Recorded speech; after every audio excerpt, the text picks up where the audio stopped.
Bonjour à tous. Alors, cette fois-ci, nous allons faire la deuxième application du cours sur la fraction quotient. D'accord? Donc, on va reparler de simplifier l'écriture des fractions. Ici, on vous propose une liste de fractions. 4 tiers, 2 cinquièmes, 7,5 sur 3, 12 sur 18, 18 douzièmes, 13 sixièmes et 7 quarts.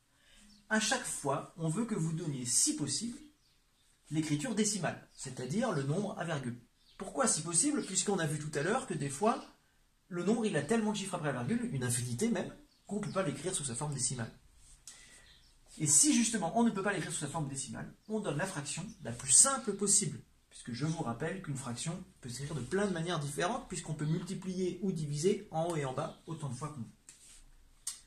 Si on trouve les fractions irréductibles, d'accord, les plus simples possibles, alors on donnera quand même le nombre décimal approché au centième près. C'est-à-dire qu'on ne donnera pas tous les nombres, on en donnera 2.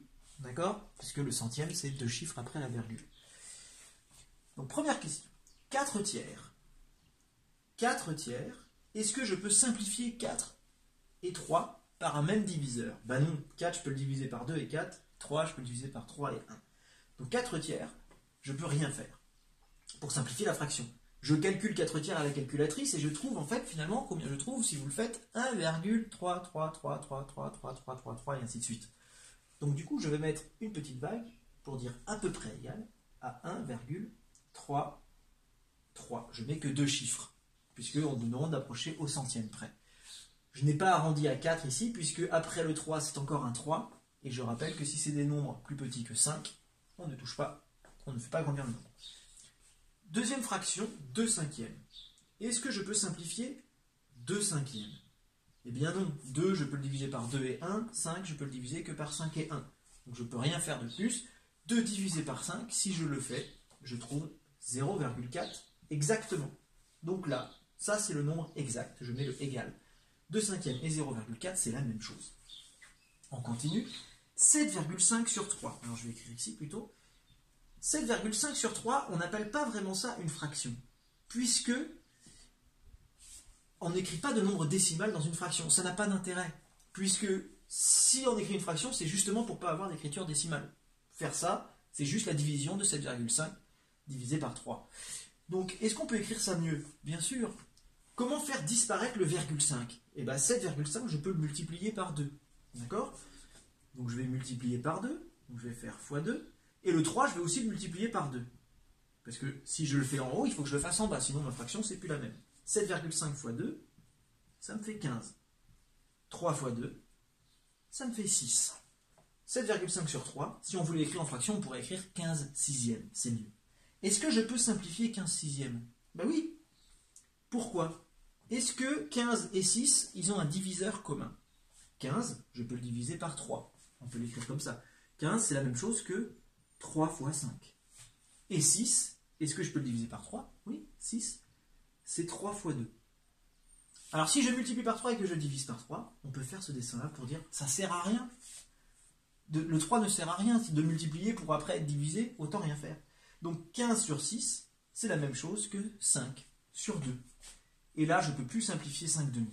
D'accord? Donc je réécris juste 5 demi. 5 demi, c'est le plus simple possible. Est-ce que 5 demi, quand je le divise, quand 5 par 2, j'obtiens un nombre décimal fini? Oui. 5 divisé par 2, vous pouvez le faire de tête, ça fait 2,5. Et ça, c'est le nombre exact. D'accord? Qu'on écrit soit 5 demi, soit 2,5. Je continue avec 12 18e. 12 18e, eh bien oui, on peut le simplifier. Vous avez dû remarquer que 12, ça peut se diviser par 6, et 18 aussi. 12, c'est combien de fois 6? C'est 2 fois 6. Et 18, c'est 3 fois 6. Ça ne sert à rien de multiplier par 6 pour rediviser par 6. On fait disparaître les 6 puisqu'ils multiplient tous les deux.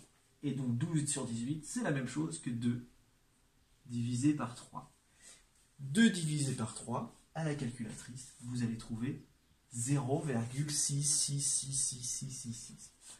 Du coup, nous, on va écrire que 2 chiffres, mais on va mettre à peu près, puisqu'on n'écrit pas exactement, 0,6. Et je n'écris pas un autre 6, puisque après les 6, c'est toujours des 6, et 6, c'est plus grand que 5. Donc on arrondit au-dessus, puisque 67 sera plus proche que si j'avais écrit 66. Autre fraction, 18 douzièmes. Alors celle-ci va aller rapidement, puisque c'est la même que celle d'au-dessus, mais on l'a inversée. On a vu qu'on peut aussi écrire 18, on peut réécrire, hein, c'est bien 3 fois 6 et 12, c'est 2 fois 6.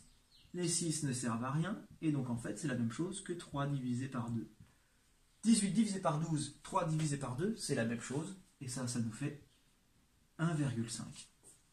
Et là c'est pareil, j'ai une valeur exacte. Je continue. 13 sixièmes. 13 sixièmes. Alors là, 13, c'est ce qu'on appelle un nombre premier. Il n'a pas d'autre diviseur que 1 et 3, et 13. Alors que 6, on pourrait le diviser par plusieurs nombres, mais on ne peut pas le diviser par 13. Donc bref, 13, on ne peut pas le diviser par 6, ça ne marche pas, je ne peux rien simplifier. Je fais le calcul à la calculatrice. Alors 13 divisé par 6, je ne connais pas par cœur, ça me fait 2,166666666. Alors 2,16, mais comme après c'est encore un 6, je fais comme tout à l'heure, j'arrondis au-dessus. Ça me fait à peu près 2,17. Et il nous reste une dernière fraction, qui est 7 quarts. 7 et 4, ils n'ont pas de diviseur commun, c'est ce qu'on appelle une fraction irréductible, c'est déjà la plus simple possible. Et 7 divisé par 4, vous pouvez le faire cette fois-ci, vous trouvez bien une valeur exacte, qui est 1,25. D'accord? Si vous faites 7 quarts, 75, pardon. Voilà, les bêtises de M. Guinaudot. 7 quarts fait 1,75 exactement. Voilà, j'espère que vous avez compris. N'hésitez pas à me dire dans les commentaires s'il y a la moindre question. Bonne journée.